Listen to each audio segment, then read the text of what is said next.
Hello viewers, আশা করি আপনারা সবাই ভালো আছেন। আবারও আসলাম একটা নতুন ব্লগ ভিডিও নিয়ে।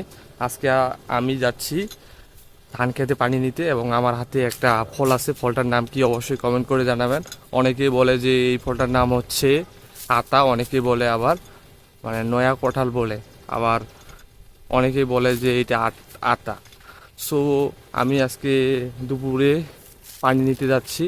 আর এই ফলটা দেখলাম যে গাছে পেকে আছে আর কি, পাড়ায় নিছি এবং ফলটা আর কি খাবো।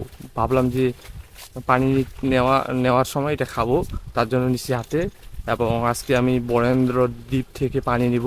সম্পূর্ণ ভিডিওটা দেখার অনুরোধ রইল, সবাই সম্পূর্ণ ভিডিওটা দেখবেন। এবং আমাদের গ্রামে আমরা বরেন্দ্র থেকে কিভাবে পানি নিই অবশ্যই আজকে সম্পূর্ণ ভিডিওটাতে আমি দেখাবো।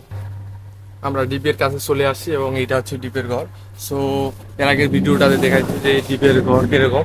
এই যে পানি নিচ্ছে, এই যে ডিপের ঘর, এখানে কাঠ ঢুকাইতে হয়, কাঠ ঢুকার পর পানি নিতে হয়।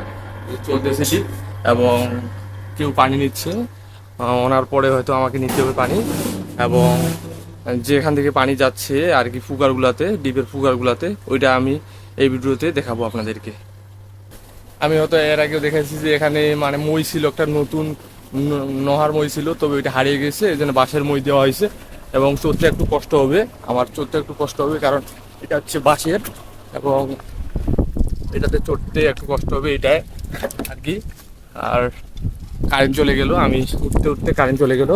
তো তারপর যতদূর দেখাতে পারি, এই যে এটা হচ্ছে একটা, এখানে পানি আসে এবং আর কি এই পানিটাই কুকারগুলোতে যায় এই এই হাউসটা থেকে। সো এটুকুই আজকের ব্লগ ভিডিও এবং পরবর্তী ভিডিওটা দেখার আপনাদের সবাইকে আমন্ত্রণ রইল।